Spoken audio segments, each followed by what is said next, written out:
శ్రీమాత్రై నమ. జయ గురు దత్తాత్రేయ నమ. ప్రధానంగా ఎవరి జీవితంలో అయినా ఒక వ్యక్తి, అది స్త్రీయా పురుషుడా ఎవరైనా సరే, వారి జీవితం అంతా ఆనందంగా సుఖ సంతోషాలతో హాయిగా ఉండాలన్నా, సంతానం కలగాలన్నా, సౌభాగ్యం ఉండాలన్నా కంపల్సరిగా వారి యొక్క జన్మజాతకంలో శుక్రగ్రహం యొక్క స్థితిని బట్టి, బలాన్ని బట్టి ఆధారపడి ఉంటుంది. అయితే ఈ శుక్రుడు మగవారి జీవితంలో భార్యాకారకుడు అవుతూ ఉంటాడు. అంటే ఎవరైనా అబ్బాయిల జాతకంలో శుక్రుడు మంచి ఉచ్చులో ఉండి బలంగా ఉంటే వారికి బాగా సౌందర్యవతి, ధనవంతురాలు, గుణవతి అయినటువంటి భార్య రావడం జరుగుతుంది. వివాహం తర్వాత వారి జీవితం చాలా సక్సెస్ఫుల్గా వెళ్ళడం జరుగుతుంటుంది. అదే అబ్బాయిల జాతకంలో శుక్రుడు బలహీనంగా ఉన్న, నీచలో ఉన్న, పాపగ్రహాలతో కలిసి ఉన్న వారికి అనుకూలమైనటువంటి భార్య రాదు సరికదా. వివాహం తర్వాత వాళ్ళ జీవితం చాలా స్ట్రగుల్ పడవలసి ఉంటుంది. ఉదాహరణకు ఉద్యోగం పోవడం కానీ, పేరెంట్స్తో విభేదాలు రావడం కానీ, ఆర్థిక పరంగా చితికిపోవడం కానీ, వ్యసనపడవడం కానీ, ఇవన్నీ వివాహం తర్వాత జరుగుతున్నాయంటే వారి యొక్క జీవితంలో వాళ్ళకి ఈ పతనానికి వాళ్ళ భార్య అయితే కారణం కాదు. ఇతని జాతకంలో ఉన్నటువంటి శుక్రుడు మాత్రమే కారణమవుతుంటాడు. అందుకని శుక్రుడు ప్రధానంగా కారకత్వం వహించిన విషయాల్లో మెయిన్ సంతానం ఒకటి. వివాహం తర్వాత సంతానం కలగపోవడానికి కానీ, సంతానం ఆలస్యం అవడానికి కానీ శుక్రుడే కారణం అవుతుంటాడు. అంటే శుక్రకణాలు, అది సైన్స్ పరంగా వెళ్తే అది డెప్త్ సబ్జెక్ట్ అవుతుంది. బట్ ఏదైనా శుక్రుడి బట్టే సంతానం కలుగుతుంది. ఒకరి జీవితంలో పెళ్ళైన తర్వాత మొత్తం అందరూ అమ్మాయిలే, ఆడపిల్లలే పుడుతున్నారు అయినా దానికి శుక్రుడే కారణం అవుతూ ఉంటాడు. లేదా అందరూ అబ్బాయిలే కలుగుతున్నారు అయినా కూడా శుక్రుడే కారణం అవుతుంటాడు. రిపీటెడ్గా గర్భస్రావం జరుగుతూ ఉంటుంది, అంటే ప్రెగ్నెన్సీ పోవడం జరుగుతుంటుంది, 2-3 సార్లు కూడా పోవడం జరుగుతుంటుంది. దానికి కూడా శుక్రగ్రహమే కారణం అవడం జరుగుతూ ఉంటుంది. మనిషి యొక్క జీవితంలో చెడు అలవాట్లకి, వ్యసనాలకి కూడా మరి శుక్రుడే కారణం. అలాగే ఈ రొమాన్స్కి, ఈ లవ్ అఫేర్స్కి, అక్రమ సంబంధాలకి, వాట్ ఎవర్ ఇట్ మేబీ, జీవితంలో ఒక సంతోష గడియలు రావాలన్నా శుక్రగ్రహం బలం ఆధారపడి ఉంటుంది.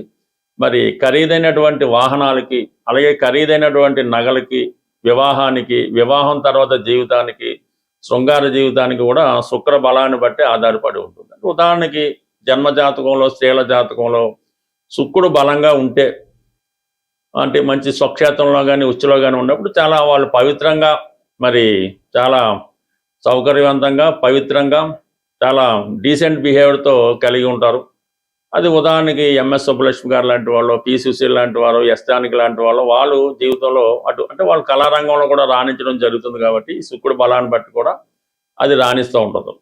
అదే శుక్రుడు నీచలో ఉండి బలహీనంగా ఉంటే ఈ టీవీ యాంకర్లుగానో, మామూలుగా ఏంటంటే స్ట్రీటు, ఇలాగా చాలా వరకు వాళ్ళు రావడం జరుగుతుంటుంది. బట్ ఏదైనా ప్రస్తుతం ఈ శుక్రగ్రహం మనకి ఈ సింహరాశిలో సంచరిస్తూ రేపు ఆగస్టు 1వ తారీఖున కన్యారాశి అయినటువంటి తన నీచ రాశిలోకి ప్రవేశించడం జరుగుతుంది. మరి దీని సందర్భంగా ఏ ఏ రాశుల వారికి ఎటువంటి ప్రభావం చూపుతుందన్న విషయాన్ని మనం ఈ వీడియోలో రాశుల వారిగా తెలుసుకునే ప్రయత్నం చేద్దాం. వృశ్చిక రాశి వారికి శుక్రుడు సప్తమ వ్యయాధిపతి.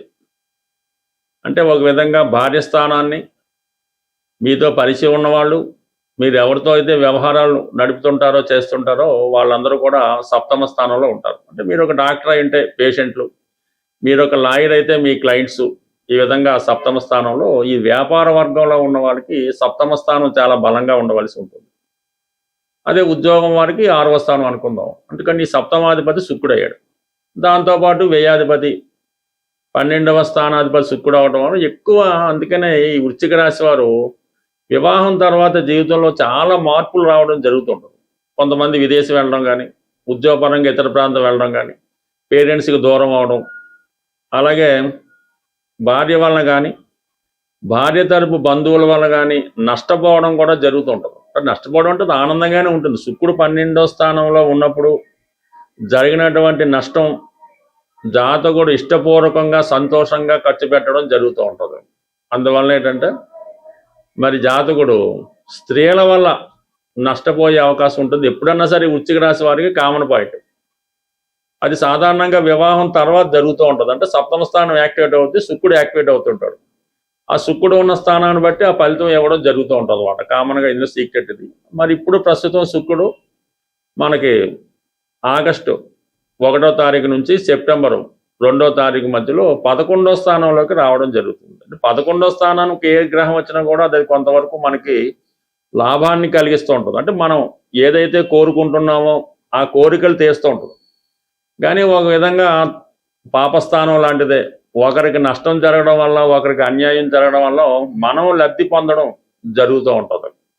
సో ఇతరులకు వచ్చినటువంటి అనారోగ్యం మనకి లాభం. అంటే ఒక డాక్టర్ అనుకుందాం, ఏదో పేషెంట్కి ఏదో సీరియస్ హెల్త్ ప్రాబ్లం వచ్చింది, ఆ వైద్యం చేయడం వల్ల డాక్టర్ గారికి లాభం వచ్చింది అనుకుందాం. అంటే 6వ స్థానం నుంచి 6వ స్థానం 11వ స్థానం అవుతుంది కాబట్టి ఇతరుల నష్టం మనకి లాభంగా కలుగుతుంది. దానివల్ల కొంత పాప ఫలితం కూడా వస్తుంది. కాబట్టి 3, 7, 11 స్థానాలను ఒక విధంగా పాపస్థానాలుగా నిర్ణయించడం జరిగింది. అటువంటి పాపస్థానంలోకి, లాభస్థానంలోకి శుక్రుడు రాబోతున్నాడు. అంటే శుక్రుడు భార్యాకారకుడు కాబట్టి భార్య వలన లాభం కలగవచ్చు. సో భార్యతో సమానమైనటువంటి, అంటే మీరు ఎవరైనా ప్రేమించి ఉన్నా, ఎఫ్ఐఆర్ పెట్టుకున్నా, ఎవరితో మంచి సంబంధం ఉన్నా అటువంటి వారి ద్వారా కూడా మీకు బెనిఫిట్ కలిగే అవకాశం ఉంది. అంటే ఒక కోరిక తీరే అవకాశం ఉంది అనుకుందాం. ఏదైనా ఒక స్త్రీ ద్వారా మీరు లాభం పొందబోతున్నారు. అంటే శుక్రుడు 11లోకి వచ్చాడు. అది ఉచ్చస్థితిలో ఉన్నప్పుడు మంచి అధికార హోదా కలిగి, మంచి నేమ్ అండ్ ఫేమ్ కలిగి, క్యారెక్టర్ ఉన్నటువంటి స్త్రీ పరిచయం అవుతుంది. వాళ్ళ ద్వారా మీరు లబ్ధి పొందుతుంటారు. శుక్రుడు నీతిలో పొందడం వల్ల కొద్దిగా బలహీనమైనటువంటి మంచి క్యారెక్టర్ లేని స్త్రీ మీకు పరిచయం అవడం కానీ, వారి ద్వారా లబ్ధి పొందడం కానీ పొందే అవకాశం ఉన్నది. అయితే కొంతవరకు 11లో శుక్రుడు ఉన్నప్పటికీ కూడా ఈ శుక్రుడి పైన శని యొక్క దృష్టి పడుతుంది. సో ఆ కారణం వల్ల అంటే ఈ రాశిలో ఉన్నటువంటి స్త్రీలకి ఉద్యోగ ప్రయత్నాలు చాలా వరకు ఫలిస్తాయి. మీరు స్త్రీ అయి ఉంటే మీకు ఉద్యోగ ప్రయత్నం ఫలిస్తుంది. లేదంటే మీ భార్యకి, భగవాలంటే మీ భార్యకి ఉద్యోగం వచ్చే అవకాశం ఉన్నది. ఆవిడ ద్వారా మీరు ఆదాయం పొందే అవకాశం ఉన్నది. అయితే గురువు కూడా శుక్రుడికి 11వ స్థానంలో ఉండి అర్ధకోణ దృష్టి పడడం వల్ల అంటే ధనయోగం కూడా పట్టబోతుంది. అందువల్ల ఏంటంటే ఎటువంటి ఇబ్బందుల్లో ఉన్నట్టు మీరు అనారోగ్యంతో ఉన్నారు, కంప్లీట్గా మీకు ఆరోగ్యవంతులయ్యే అవకాశం ఉంది. ఒక స్త్రీ వల్ల ఇబ్బంది పడుతున్నారు కానీ కంపల్సరీగా దానివల్ల మీకు బెనిఫిటే తప్ప చెడు జరిగే అవకాశం లేదు. అంటే మొత్తం మీద ఈ కన్యా రాశి వారికి శుక్రుడు లాభస్థానంలోకి రావడం వల్ల నీచ స్థితి అయినప్పటికీ కూడా ఒక విధంగా జాతకుడికి శుభ ఫలితం మాత్రమే రావడం జరుగుతుంది. అంటే స్త్రీ మరి శుక్రుడు అనేక విషయాలకు కారణమవుతుంటాడు. మన వీడియో ప్రారంభంలో చెప్పినటువంటి ఈ కారకత్వాలన్నీ మీకు అనుకూలంగా రావడం జరుగుతుంది. బట్ ఏదైనా ఈ రాశివారు కొద్దిగా స్త్రీలతో జాగ్రత్తగా ఉండడం మంచిది. శుక్రగ్రహ పరిహారాలు అన్నవి చాలా సులభంగా చేసుకోవచ్చు. అంటే ఇంజనల్గా శుక్రగ్రహానికి డైమండ్ ఉంగరం పెట్టుకోవడం, 6 ముఖాల రుద్రాక్ష ధరించడం, ఈ బొబ్బర్లు దానం చేయడం, ఇవన్నీ కూడా ప్రాథమికంగా ఉన్నటువంటి రెమెడీలు. ఇవి అందరికీ అన్ని విషయాల్లో కలిసి రాకపోవచ్చు. ఏదైనా శుక్రుడు మీకు మంచి ఫలితం ఇవ్వాలంటే ఫస్ట్ వ్యసనాలకి దూరంగా ఉండాలి. ఎటువంటి వ్యసనం కూడా జాతకుడిని శుక్రగ్రహం అనుగ్రహానికి కారణం అవుతూ ఉంటుంది. అది తాగుడు అవ్వచ్చు, పేకాట అవ్వచ్చు, వ్యభిచారం అవ్వచ్చు, మరేదైనా అవ్వచ్చు. ఇది కంప్లీట్గా మీరు వ్యసనాలకు దూరంగా ఉంటే ఆటోమేటిక్గా శుక్రగ్రహ అనుగ్రహం లభిస్తుంది. ఇది స్త్రీలకు కూడా వర్తిస్తుంది. స్త్రీలను గౌరవంగా చూడటం, ఏ స్త్రీ అయినా, చిన్న పాప అయినా, పెద్దమ్మ అయినా, తల్లి అయినా, తండ్రి అయినా, ఎవరినైనా సరే గౌరవప్రదంగా చూడవలసి ఉంటుంది. వాళ్ళని గౌరవించవలసి ఉంటుంది. వాళ్ళు ఏ పని చేయని కూడా మనకు అనవసరం, వాళ్ళని గౌరవించదే మీరు కంపల్సరీగా శుక్రగ్రహ అనుగ్రహం పొందడం జరుగుతూ ఉంటుంది. అయితే చిన్న పరిహారం కూడా ఉంటుంది దీనికి. అంటే మగవాడికి సహజంగా స్త్రీలను చూడడం అన్నది సహజంగా ఉంటుంది. మీరు ఏదైనా చూడకూడని దృష్టితో ఒక స్త్రీని మీరు చూసినప్పుడు ఆ పాప పరిహారం నిమిత్తం మీరు ఆ స్త్రీ యొక్క పాదాలని చూసి, ఆ పాదాల వంక చూసి ఒకసారి మనసులో నమస్కారం చేసుకుంటే ఆ పాప ఫలితం మీకు పోవడం జరుగుతుంది.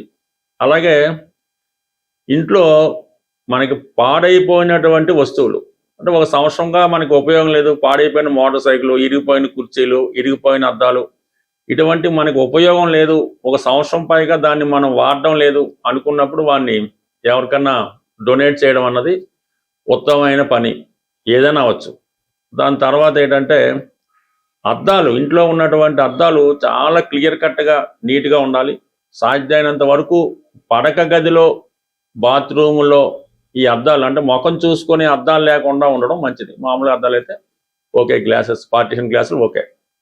తర్వాత ఇంట్లో ప్రధానంగా పూజ గదిలో ఉంచవలసినవి అంటే మీ యొక్క బీరువాలో దక్షిణావృత శంఖం, చక్కగా మంచి దక్షిణావృత శంఖాన్ని పెట్టుకోవచ్చు.